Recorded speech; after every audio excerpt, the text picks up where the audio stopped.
Well, with Epic Universe opening in just a few months, we've heard Disney change their rhetoric around the impact that it could have on Walt Disney World. In the past, they have said they expected to see a 6 to 8% increase in their attendance, but in more recent statements, they've said they anticipate to see a slight impact from Epic Universe.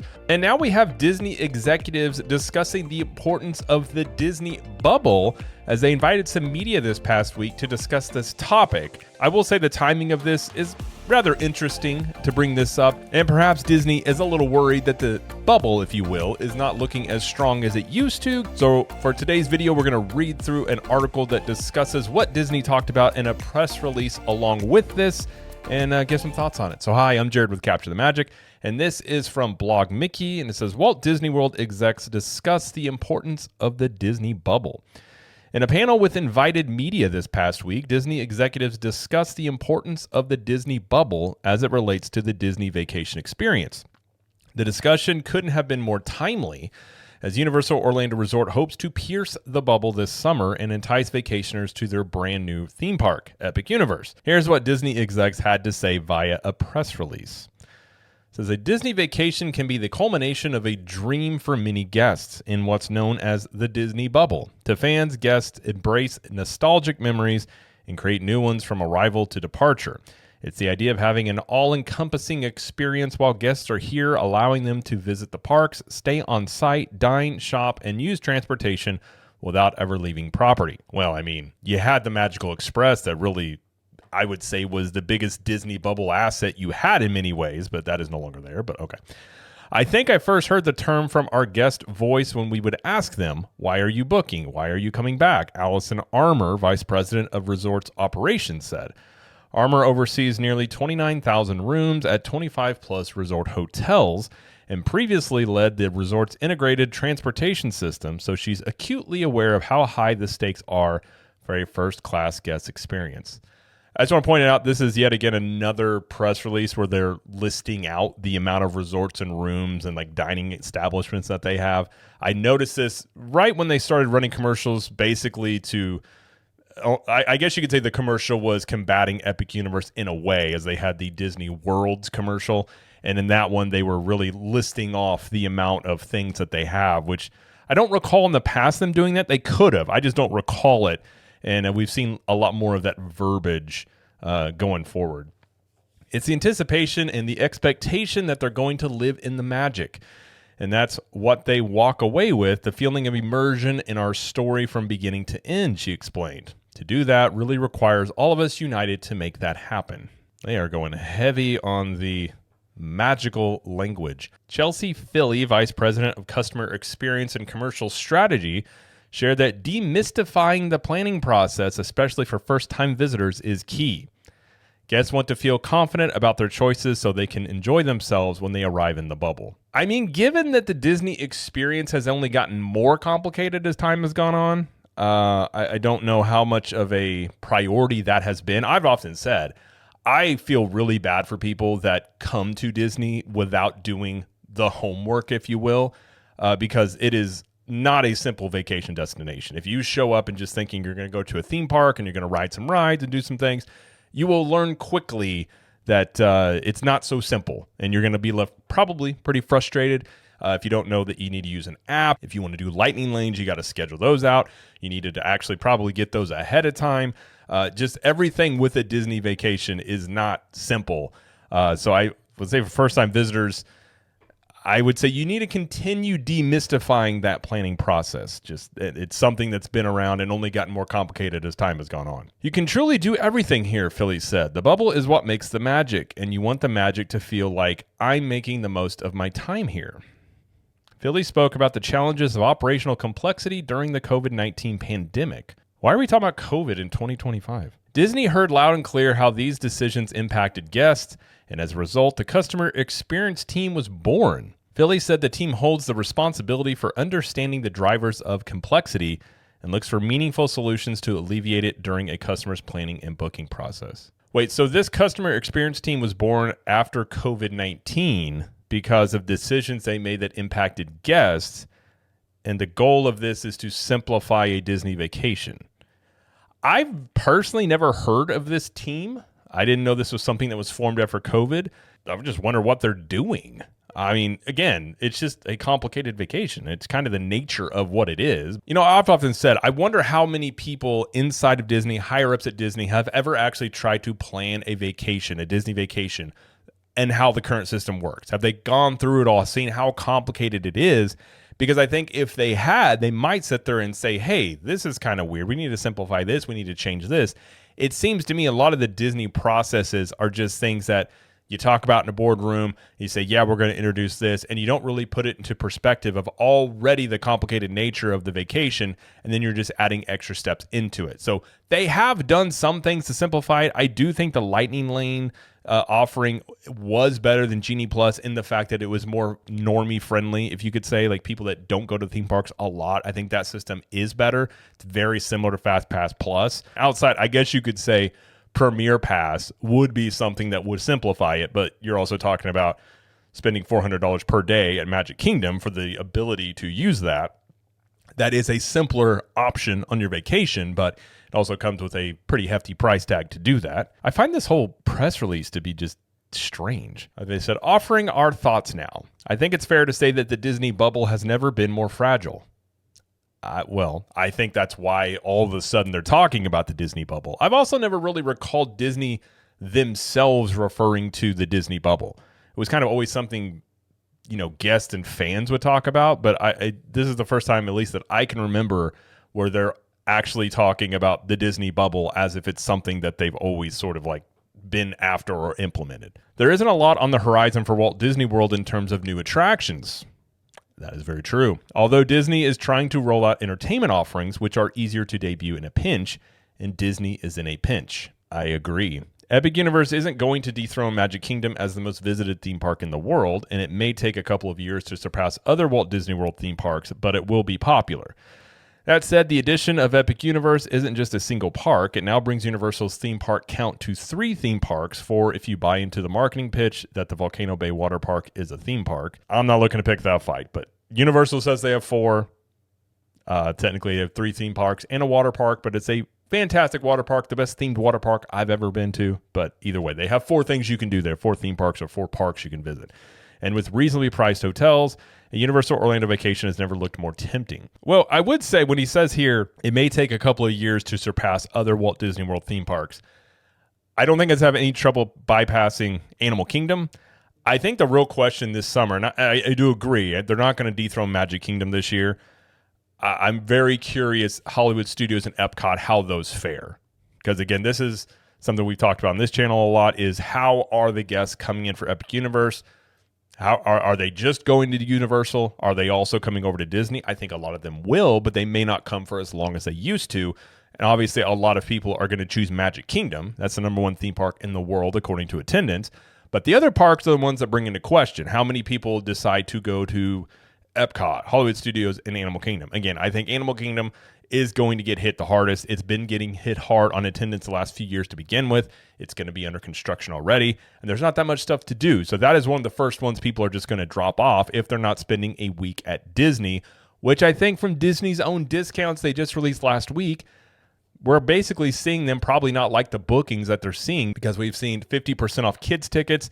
They have a 3-day ticket package where it makes it like $89 per day to go that does not include Magic Kingdom, which kind of tells you right there that there is some worry about the other 3 parks. Though I will say, attendance numbers for this year are going to be a little strange because Epic is not opening until May, and they do the attendance numbers based off an entire year. So essentially, Epic Universe isn't going to have an entire quarter for attendance. So it may not beat out Epcot and Hollywood Studios just simply based on the fact that it hasn't been open the entire year. So that is something you could look at there. But it obviously is going to have an impact, and it's going to bring a lot of attendance and more people coming to Universal Studios undoubtedly. And we talked about Universal's hotels. I mean, I've talked about it before. You look at the ticket pricing, Universal, for the most part, does match Disney on ticket pricing, and there are some days with Epic Universe that are priced just along Magic Kingdom at $199 a day. This is during Christmas time, but you know they do have further discounts when you talk about APs, but their hotels are really, I think, where the value lies, because you can still get Endless Summer, Dockside, and Surfside, which have a 1-bedroom. They call it a 2-bedroom, but it is a 1-bedroom suite. So you have the main area and then an extra bedroom. You can still get those rooms in the low $100. I mean, depending on the time of year, we've gotten it in the very, very low $100 before. You're not going to find anything like that at Disney in the value category. You also have the Terra Luna and Stella Nova, brand new hotels that are opening within walking distance of Epic Universe that are also in the value range. So on the value side of things, you get a lot of bang for your buck from Universal. And again, with Stella Nova and Terra Luna, there's no other hotels in the value category that are within walking distance of a theme park. If you think about that on the Disney end, you're going to be staying at the Contemporary, and you're going to be paying, $500-$600 per night, if not more. And it's something I've always felt is a pretty good advantage for Universal in doing that.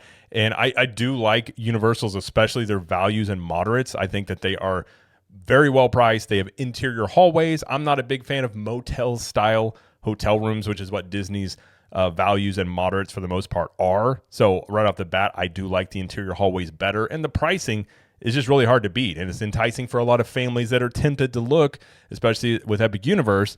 You can stay on property and save a lot of money on the hotels. Maybe not as much on the tickets, depending on the package. You can save money in the packages, but you're going to save a lot of money on the hotel side of things, which I do think definite strategy from Universal that has paid off, especially the last decade. Beyond what Universal Orlando is doing, there's the discussion of what Walt Disney World is doing itself. The Disney bubble was strongest when things like the Magical Express and Resort Airline check-in were still offered. The FastPass Plus system was a wonderful perk for both on-site guests and guests visiting for the day. Now it is a paid offering and the price keeps going up. With so many offerings being cut back, monetized, or discontinued, the Disney bubble is certainly at risk. It will be interesting to see how Disney continues to redefine what the Disney bubble is. I felt all along Disney getting rid of the Magical Express was a very short-sighted move. Those people, for the most part, were not leaving Disney property. You flew into the airport, you got right onto a shuttle. Disney took care of the bags as well. You didn't have to go get your bags. They took care of that process. You just basically showed up, checked in, got on a bus. They took you to your resort. You have your trip, you have your vacation, and when it's time to go home, you get back on the Magical Express, go back to the airport, and go home. It was a very carefree way to go about it. We used it quite a few times when we lived in the Midwest when we traveled to Disney World. And it was kind of nice. You got off the plane, and it was almost like your vacation started right then and there. Now, those buses obviously cost Disney money to run those, so they weren't making money on that. But I would be very curious to know the amount of people that use Magical Express. How much more money did they spend on property? On food, on merchandise, on just not leaving. For the most part, the people that use Magical Express, I don't know the percentage, but I'd say most of them probably were not leaving Disney property. I'm sure some did. Maybe they used an Uber, went over, to Universal Studios or some other places.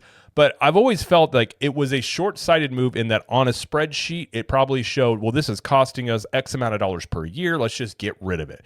But it was also the feeling you had. And I think I've talked about this a lot, but vacations are also very emotional. How do you feel about it? It's not just about the money you spent and what did you feel you got for that money, which is obviously a major aspect of a vacation, but it's also how did you feel about it? Was it relaxing? Did you feel carefree? Did you feel immersed? Did you feel like it was a special experience? And I think the Magical Express was a really good first impression for people going to Disney World.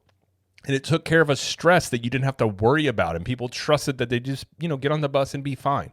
And I think that's hard to put a dollar amount on that. And when you want to talk about reinforcing the Disney bubble, the Magical Express was basically step number one for that. So the fact that that's gone, you've already kind of gotten rid of one aspect of the Disney bubble. Now, people obviously still are going and taking shuttles and different things to get to Disney property. And many of them probably stay on property the entire time they're there.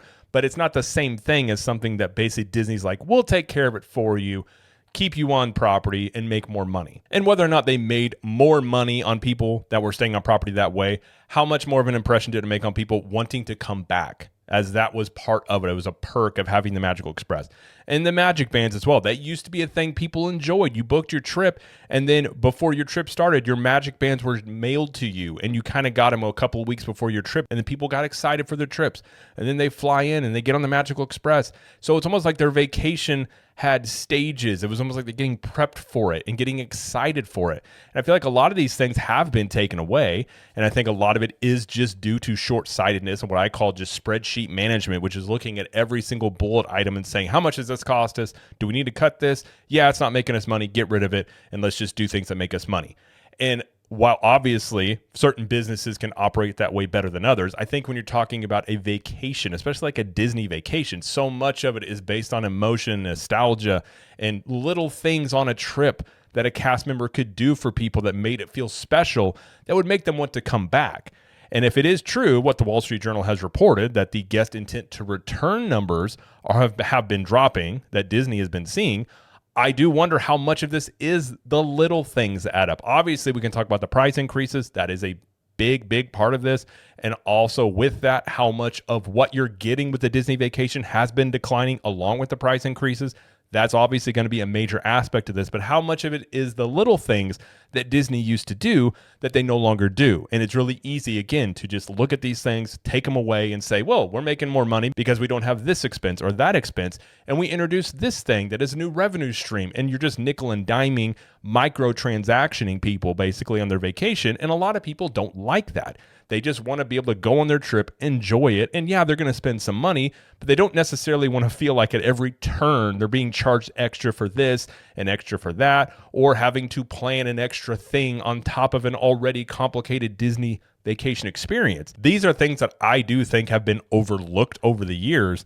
And again, it's really difficult to put a price tag on certain things. How much of a price tag do you put on someone feeling relaxed on their vacation? What price tag do you put on somebody that had a great experience with a cast member that did something special for their child? But sometimes it's the little things on a trip that can make a trip for people. And I just feel like Disney has lost the sight of that because everything is just about dollars and cents and making more money. And at the same time, they've been really after that end of things. They have increased competition with Universal and what they're doing with Epic Universe and what they're going to continue to do going forward that I do think is going to continue to encroach on the Disney bubble. And I think if you want to talk about the strength of the Disney bubble, I would say it's the weakest perhaps it's ever been due to a lot of the things Disney has done themselves, from the brand damage, the price increases, the overall experience diminishing over the years. Now, they obviously still have people coming to the parks. I'm not saying that they don't, but I think as a whole, it's not what it was even, say, 10 years ago.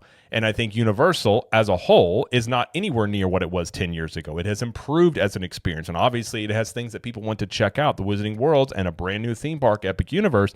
So these things, on top of what Disney themselves have been doing, are encroaching on the Disney bubble. And the fact that Disney is even coming out and talking about this right now is an indication of that, because in the past, they never would have had to feel the need to talk about it because it was just a given thing of, hey, the Disney bubble's a thing. But again, I don't recall Disney ever referring to it themselves. Maybe they have. I could be completely wrong on that. I'm just not recalling Disney ever really acknowledging it and mentioning it as much as this statement here does, and really trying to reinforce what it is that they do. And we've seen this from Disney in the past couple of weeks after the Wall Street Journal article about the people inside of Disney growing weary themselves of the price increases. They released a basically a PR statement from Josh Giamaro justifying the price of the Disney vacation, saying there were cheaper ticket options available for basically all income levels, pointing to Disneyland, and really just going out of their way to really justify the price increases. Even Bob Iger in the shareholder meeting last week talked about how it's still a value to go to Disney World when you compare it to sports and entertainment offerings. So Disney seems very, I guess you could just say, sensitive to a lot of the rhetoric out there about their pricing and about the challenges they may be facing, because I think they are facing some challenges this year and in the coming years, because again, they don't have anything new opening for years to come now. And if Epic Universe is a park that lives up to the hype, the potential that it has, and they do see a massive increase in attendance and Disney gets a hit on their attendance, I just say, I will love to the question, what is Disney going to do? They could be left in a situation where they have to bring back perks that they have taken away. Magical Express would be one of them that I could see them doing. Now, I'm not saying they're going to do it, but if they feel enough pain, they could bring it back as a way to try and reinforce the Disney bubble, because it would be something that people would look at and say, well, if we go to Disney on top of the discounts, because they are going to be competing on pricing. We've already seen, again, 50% off kid tickets, some packages with $89 per day. So they're definitely going to be going after discounts in the coming years to compete with Epic Universe. But something that could really put it over the top for people is something like Magical Express. They'd be like, well, we can fly into the airport. They take us there. We don't have to worry about a shuttle. We don't have to worry about anything else. Like, it's something, again, that could reinforce more people staying on Disney property, because I think one of the challenges of not only people going to Epic Universe is the fact that I think people will still go to Disney, but they're just not going to go as long. They may not be going for a week-long vacation like they used to, where people would go 4 or 5 nights at Disney and then 1 to 2 days at Universal. That very well may be flipped, where people spend most of the week at Universal and then add on a few days at Disney. And this is a situation where Magical Express could be an asset to try and get more people to stay longer because of the built-in incentives. You could even say Magical Express is for if you book a 3-day package or more, Magical Express is included. And bringing back other perks that have been taken away, I do think is something they could be looking at if they do get hit hard enough. And so no matter what Disney is saying regarding Epic Universe, which they're not really addressing Epic Universe directly, they basically don't want to address Epic Universe directly. I think they think that if they address Epic Universe, that they're going to draw attention to it and push people over there, which I don't think that them mentioning Epic Universe or Universal is going to affect attendance numbers one way or the other. But I think by things they're saying here, things they said at the shareholder meeting and kind of their language the past few months and the discounts they currently are running that they just released, I think they're showing that, I guess you could say, to be fair, they're at least worried about how this summer could go in the next few years and what impact that Epic Universe could have on them. Because Disney has never been in this situation before. They've never had this much competition. They've never had this much in terms of, I guess you could say, brand damage or backlash about the pricing, or really the overall sentiment about the Disney brand is not what it used to be. And I do wonder, like, does the current management really know, A, do they understand exactly where they're at with this? And B, do they really know how to navigate these waters to compete with this? And if things don't go how they may assume they will go or hope they will go, what do they do? And I do wonder about that. Universal is not going to go anywhere. It's not like Epic Universe is going to open and then things are just going to go back to how they were 10 years ago and everything's going to be fine. I think the theme park landscape is changing and is forever going to be changed because Universal is only going to continue to be a stronger competitor. They're going to continue to add things into their parks, the existing parks and Epic Universe. So they're just going to continue to be more aggressive. And so this is basically the new reality for Disney, is this increased competition where a lot of people, people have more options now. And I think that's a good thing. I think having more competition brings out the best in people and companies. And we'll have to wait and see exactly how Disney responds, over the next few years, how Disney's new offerings that they are building, how do they turn out? So if Disney does want to reinforce the Disney bubble, I think they should get back to basics on a lot of things they used to do: maintenance, guest experience, getting the parks back up to par where they used to be. And to their credit, they are doing a lot of refurbs and seemingly taking this time right now to, fix some things that have been wrong with the parks, which I think that's a good thing. So if they're using this time to regroup, wait for those new things to open and hope they don't get hit by Universal too badly, that's a strategy. What options do they have on the table of different things they could do to try and get people back? I think that is a valid question. And it'll be very interesting to see how that plays out, not only this summer, but the coming years. But either way, that's going to be it, though, for this video. So if you like this video, please like it and subscribe to the channel, as we do lots of coverage here of Universal Studios, Epic Universe, Disney World, and pop culture. And let us know in the comments, what do you think about Disney talking about the Disney bubble? And do you think this means that Disney is growing concerned about how Epic Universe could impact them? And until next time, we will see you in the parks.